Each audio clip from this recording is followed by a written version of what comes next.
চাচা একটা সিগারেট দেন তো।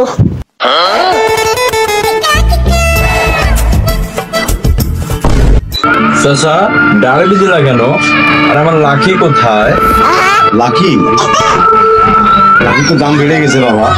না আমি বিশ্বাস করি না, না আমি বিশ্বাস করি না।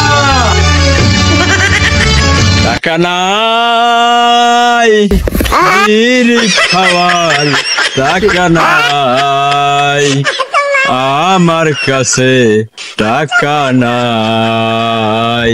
একটি ফানি ভিডিওতে সবাইকে স্বাগতম।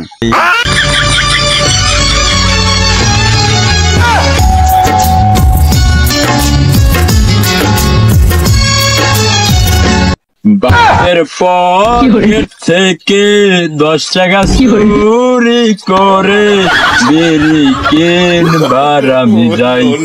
দোকানে এসে দেখি এখনো 2 টাকা বাকি, বিড়ি কেমনে আমি খাই।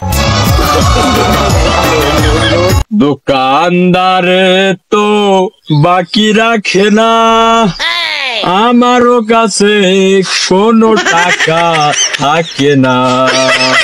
বিড়ি লাকি চাই আমার চাই, আমার কাছে টাকা নাই। এ ভাই কেউ 2 টাকা দে না রে ভাই, কেউ 2 টাকা দে। ভিডিওটি কেমন লাগলো আপনাদের কাছে? ভালো লাগলে অবশ্যই একটি লাইক দিয়ে চ্যানেলটি সাবস্ক্রাইব করে দেবেন।